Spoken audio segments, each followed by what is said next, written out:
नमस्कार दोस्तों, आज अपन पढ़ेंगे वेन आरेख और वेन आरेख में किस तरह के क्वेश्चन आते हैं ये समझते हैं। तो देखो, जैसा अपन ने तार्किक वेन आरेख में पढ़ा था कि किसी व्यक्ति वस्तु स्थान को आरेख के माध्यम से वहाँ पे समझाया जा रहा था। ठीक है, अपन को बनाना था आरेख के माध्यम से, वो किसी में अपन को तुलना करनी होती थी कि भाई इनमें से ये कौन सा हो सकता है, सभी वाला कॉन्सेप्ट है या कुछ वाला है या फिर कोई नहीं वाला है। ठीक है, तो वो देख रहे थे आप। लेकिन वेन आरेख में होगा क्या, इसमें ऑलरेडी आरेख बना हुआ आएगा और उस आरेख को अपन को देखना है और उसके अकॉर्डिंग क्वेश्चनों के जवाब देने हैं। ठीक है, तो यहाँ पे आपको एक तो आरेख बना हुआ आएगा, अधिकतर ये व्यक्तियों के बारे में, उनके गुण के बारे में आधारित होता है और दिखाया जाता है कि इस तरह से यदि ये आरेख है तो बताओ निम्न क्वेश्चनों के आंसर दो। 4-5 क्वेश्चन पूछेगा वो, देखो कैसे। एक क्वेश्चन यहाँ पे बोर्ड पे लिखा हुआ है और इस पे दिखाया जा रहा है कि आपका जो ये त्रिभुज है, आपका ये जो त्रिभुज है ये किसको प्रदर्शित करता है, यहाँ पे ग्रामीणों को, और ये आयत है ये बेरोजगारों को, और जो वृत्त है वो शिक्षित को। ठीक है भाई, और इसको बांट दिया गया है, संख्या भी यहाँ पे प्रदर्शित कर रखी है। आपको यहाँ संख्या भी प्रदर्शित कर सकता है, वो चिन्ह भी दे सकता है। ठीक है, और आकृति भी दे सकता है। देखो कैसे। तो जो ग्रामीण है वो है 4 है यहाँ पे, 7, 3, 8। ठीक है भाई, बेरोजगार हैं 3, 4, 5, 8, शिक्षित हैं 6, 7, 3, 4। यहाँ पे ये आरेख मिले हुए हैं। तो किस तरह से इन क्वेश्चनों का आंसर देना है वो समझते हैं। अब यदि मैं बात करूँ आपसे कि इस आरेख में जो ये वेन आरेख यहाँ पे बना हुआ है, इसमें कुल बेरोजगार कितने हैं, तो देखो यदि आपसे कहे कि कुल बेरोजगार कितने हैं तो सबसे पहले चलना बेरोजगार वाले आरेख पे कि बेरोजगार प्रदर्शित हो कैसे रहे हैं, तो इस आयत से, और इस आयत में कितने व्यक्ति हैं। तो यदि मेरा क्वेश्चन होता कि कुल बेरोजगार हैं, कुल बेरोजगार, तो मैं बता देता कि ये देखो इस आयत के अंतर्गत बेरोजगार है और इन सबको जोड़ लो। 5 और 4 9, 9 और 3 12 और 8 20 के भाई 20 तो ऐसे हैं जो कुल बेरोजगारों की संख्या कितनी है यहाँ पे 20। यदि वो कहता कुल शिक्षित कितने हैं, जब तक वो आगे कहे नहीं अपन को अपनी तरफ से मानना नहीं है। अभी पूछा है केवल कि कुल शिक्षित, वो आगे नहीं कह रहा कि वो बेरोजगार होना चाहिए कि नहीं होना चाहिए, वो ग्रामीण होना चाहिए कि नहीं होना चाहिए। अपन को केवल ये देखना है कि कुल शिक्षित कितने हैं। तो कुल शिक्षित हैं, तो कुल शिक्षित का जो आरेख है ये, अब इसके अंदर जितने भी आ रहे हैं 7 और 3 10 और 4 14 और 6 20, तो कुल शिक्षित भी 20 है भाई। अब ये देखो, यदि वो कहे कि कुल ग्रामीण कितने हैं, तो यदि कुल ग्रामीण पूछे तो कुल ग्रामीण बता देंगे हम 7 और 3 10 और 8 18 और 4 22। अपनी तरफ से क्वेश्चन को बढ़ाना नहीं है, जितना क्वेश्चन पूछे उतना ही अपन को जवाब देना है। तो यहाँ पूछा था कि भाई कुल बेरोजगार, तो सभी बेरोजगारों को जोड़ लिया 20। उसने पूछा कुल शिक्षित, तो कुल शिक्षितों को जोड़ लिया 20। कुल ग्रामीण, तो सभी ग्रामीणों को जो त्रिभुज के अंदर आ रहे हैं मैंने सभी को जोड़ लिया, कितने हैं 22 है। ठीक है भाई, अब देखो क्वेश्चन नंबर पहले पे चलता हूँ और वो कह रहा है कितने ग्रामीण ऐसे हैं। कौन ढूंढना है पहले, ग्रामीण, और ग्रामीणों में देखने हैं कि कितने ग्रामीण ऐसे हैं जो बेरोजगार तो है, अशिक्षित भी है। ठीक है, तो सबसे पहले चला मैं ग्रामीणों के पास। तो इस त्रिभुज में ग्रामीण है, लेकिन देखो ढूंढो इसमें से बेरोजगार। तो बेरोजगार के अंदर ग्रामीणों में 2 आ रहे हैं, एक तो 3 और 8। ठीक है भाई, लेकिन क्या आना चाहिए, अशिक्षित। तो ये 3 तो शिक्षित के अंदर आ गया, ये 3 तो शिक्षित के अंदर आ गया। अब बचा क्या, 8। तो बताओ कितने ग्रामीण ऐसे हैं जो बेरोजगार और अशिक्षित हैं, तो केवल 8। एक बार और देखो इसको कि कितने ग्रामीण ऐसे हैं। तो सबसे पहले ग्रामीणों के पास गया, भाई ये ग्रामीण है सारे, इनमें से छांटने थे कि जो बेरोजगार है तो इतने बेरोजगार है, 3 और 8 11 बेरोजगार हैं। लेकिन बेरोजगारी के साथ साथ वो क्या होने चाहिए, अशिक्षित हैं। तो ये 3 तो क्या है, शिक्षित हैं, शिक्षित बेरोजगार है, तो इनको हटा दिया, बचा क्या 8। क्वेश्चन नंबर 2, शिक्षित ग्रामीणों की संख्या बतानी है। एक तो वो शिक्षित होना चाहिए और वो ग्रामीण होना चाहिए, इसके अलावा क्वेश्चन में कहा नहीं तो अपने अकॉर्डिंग से कुछ भी नहीं जोड़ना अपन को। तो देखो ये शिक्षित हैं, अब वो शिक्षित ढूंढने हैं जो ग्रामीण के अंदर आ रहे हैं। तो देखो इन शिक्षित में ग्रामीण के अंदर केवल 7 और 3 आ रहे हैं क्या, 7 और 3, तो कितने हो जाएंगे 10। ऑप्शन डी सही है। ठीक है भाई, चलते अगले क्वेश्चन पे।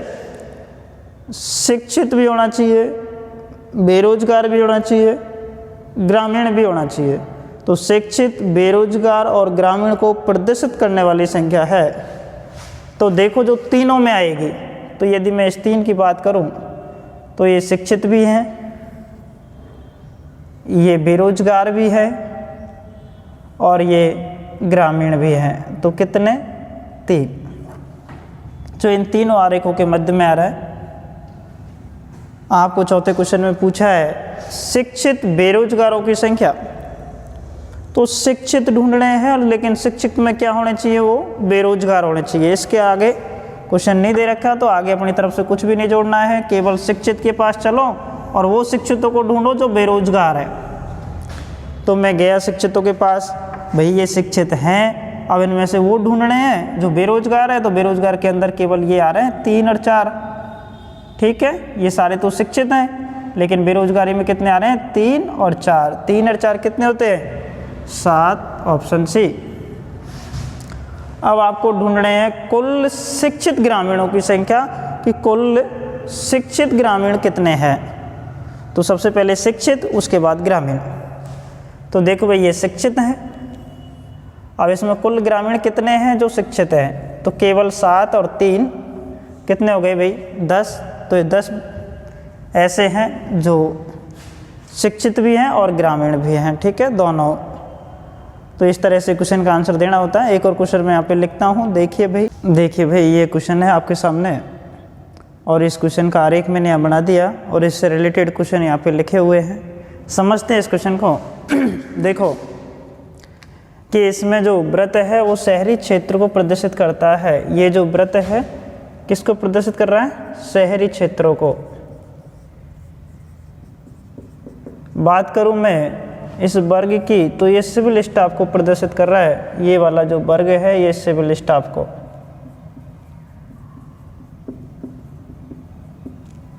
बात करूं मैं आयत की, तो आयत किसको प्रदर्शित कर रहा है, पुरुष को। यदि बात करूं त्रिभुज की, तो त्रिभुज प्रदर्शित कर रहा है शिक्षितों को। किसको, कि शिक्षित कौन कौन है, शिक्षितों को प्रदर्शित कर रहा है। चलो अब चलते हैं क्वेश्चन की ओर। वे शिक्षित पुरुष, पहले तो चलना है शिक्षित के पास, और वे क्या होने चाहिए, पुरुष होने चाहिए जो शहरी क्षेत्रों में नहीं रहते। तो पहले तो शिक्षित होना चाहिए, दूसरी कंडीशन की वो पुरुष होना चाहिए, तीसरी कंडीशन की वो शहरों में नहीं रहना चाहिए। तो अपन को देखने हैं वे शिक्षित पुरुष जो शहरी क्षेत्र में नहीं रहते। तो पहली बात तो ये कि शिक्षित होना चाहिए, दूसरा पुरुष होना चाहिए, और तीसरा शहरी क्षेत्र में नहीं रहता हो। तो देखो ये शिक्षित है सारे, ये सारे भाई शिक्षित हैं, लेकिन क्या होना चाहिए, पुरुष। तो देखो पुरुष तो इससे ऊपर वाले हैं 11 और 4, लेकिन पुरुष के साथ साथ क्या होना चाहिए, शहरी क्षेत्र में नहीं रहना चाहिए। 4 तो शहरी क्षेत्र में रहते हैं, बच्चे कितने 11। तो 11 ऐसे शिक्षित पुरुष हैं जो शहरी क्षेत्र में नहीं रहते। चलो दूसरे क्वेश्चन पे, वे पुरुष जो सिविल स्टाफ तथा शहरी क्षेत्र से हैं। तो पहले ढूंढने वो पुरुष, कौन से पुरुष, जो सिविल स्टाफ में हैं, शहरी क्षेत्र से हैं। एक तो सिविल स्टाफ में भी होने चाहिए और शहरी क्षेत्र से भी होने चाहिए। तो चलो पुरुषों के पास, इस आयत में पुरुष हैं भाई। अब मैंने देखा कि इन पुरुषों में से सिविल स्टाफ में कितने हैं, ये 6 और 8, लेकिन इस 6 और 8 में से ऐसे कितने जो शहरी क्षेत्रों से है। तो शहरी क्षेत्रों से तो केवल और केवल क्या है 6। ठीक है। तो शहरी क्षेत्रों से कितने हैं 6। वापस समझो, वे पुरुष तो सारे पुरुष आ गए, जो सिविल स्टाफ में है तो सिविल स्टाफ के केवल 6 और 8 आ गए, लेकिन सिविल स्टाफ के साथ क्या होना चाहिए शहरी क्षेत्र से, तो शहरी क्षेत्र से केवल 6 और ऑप्शन ए सही है आपका। चलते तीसरे क्वेश्चन के पास। वे सिविल स्टाफ जो न तो शहरी क्षेत्र से है न ही पुरुष, तो सिविल स्टाफों को ढूंढो। सिविल स्टाफ ये रहा भाई। अब ये सिविल स्टाफ में जो न तो शहरी क्षेत्र से, शहरी क्षेत्र में नहीं होना चाहिए और न ही पुरुष होना चाहिए। तो देखो, हाँ भाई सिविल स्टाफ ये रहा, शहरी क्षेत्र है तो शहरी क्षेत्र से भी नहीं होना चाहिए, तो 10 और 6 तो गए, पुरुष भी नहीं होना चाहिए यानी कि 8 भी गया, बचा क्या 7। तो 7 ऑप्शन डी में सही हो जाएगा।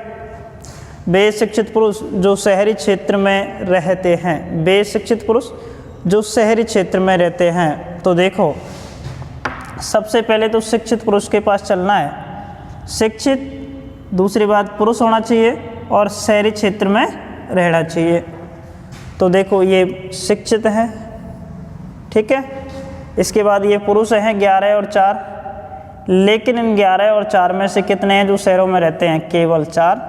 तो यहाँ पे उत्तर हो जाएगा क्या 4, ठीक है भाई।